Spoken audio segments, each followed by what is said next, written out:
वनवास के बाद श्री राम जी, सीता जी और लक्ष्मण जी जंगल में कुटिया बना के बड़े खुशी खुशी के साथ रह रहे थे। उन्हें तो इस बात का जरा भी फिक्र नहीं था कि वो महल छोड़ के जंगल में रहने के लिए आए हैं, और ना ही उन्हें किसी प्रकार की फिक्र थी। जंगल को ही अपना राज और कुटिया को ही अपना महल बना के वो खुशी खुशी अपना जीवन बिता रहे थे। और एक दिन शाम के वक्त श्री राम जी, माता सीता और लक्ष्मण कुटिया में बैठे हुए थे।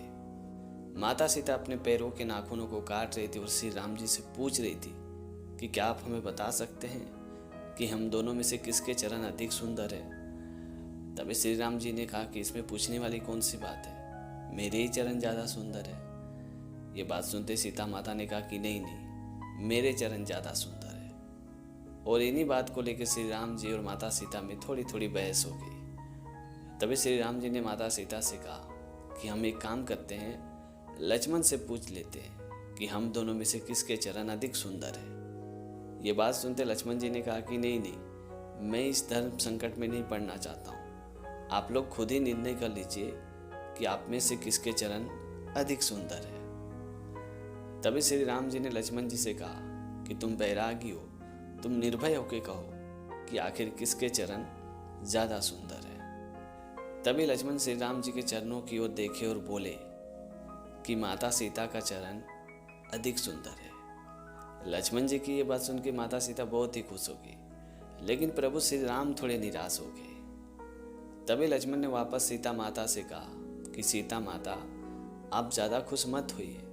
प्रभु श्री राम के चरण है तभी तो आपके चरणों की कीमत है।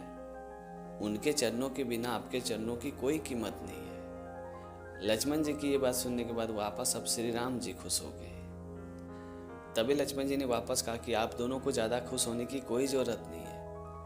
आप लोगों के अलावा भी एक चरण है जिसके कारण ही आप दोनों के चरणों की पूजा होती है। लक्ष्मण जी की ये बात सुनने के बाद श्री राम जी और माता सीता बड़े आश्चर्य में पड़ गए। दोनों सोचने लगे कि आखिर ऐसा कौन सा चरण है जिसकी वजह से हम दोनों के चरणों की पूजा होती है। तभी श्री राम जी ने और माता सीता ने लक्ष्मण से पूछा कि आखिर ऐसा कौन सा चरण है जिसकी वजह से हम दोनों के चरणों की पूजा होती है। तभी लक्ष्मण जी ने कहा कि आपके चरण सुंदर है, उसका एक ही कारण है, आपके महान आचरण। जिस व्यक्ति का आचरण सुंदर हो उसके तन और मन दोनों सुंदर हो जाते हैं और वो व्यक्ति दुनिया में एक महान छाप छोड़ के जाते हैं जिसे कोई नहीं मिटा सकता है। लक्ष्मण जी की ये बात सुनने के बाद श्री राम जी और माता सीता बहुत ही खुश हो गए।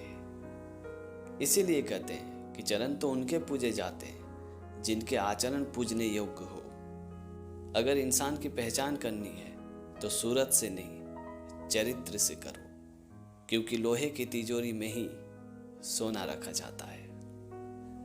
तो दोस्तों, छोटी सी कहानी में ये सिखाती कि मनुष्य में अगर सुंदरता की कमी हो तो वो अच्छे आचरण से पूरा किया जा सकता है, लेकिन अगर इंसान में आचरण की कमी हो तो वो सुंदरता से पूरा कभी नहीं किया जा सकता है। एक बात हमेशा याद रखना, जिस वक्त हम किसी का अपमान कर रहे होते हैं उस वक्त हम खुद अपना सम्मान खो रहे होते हैं। तो दोस्तों, आज की कहानी आपको कैसी लगी कमेंट करके ज़रूर बताना। और अगर आपने हमारे चैनल को अभी तक सब्सक्राइब नहीं किया तो प्लीज़ यार चैनल को सब्सक्राइब कर देना, क्योंकि इस तरह का कंटेंट मैं हमेशा अपने चैनल पे लाते रहता हूँ। तो आज के लिए इतना ही, मिलते हैं अगली वीडियो में एक नई टॉपिक के साथ, एक नई कहानी के साथ। तब तक के लिए जय हिंद, वंदे मातरम।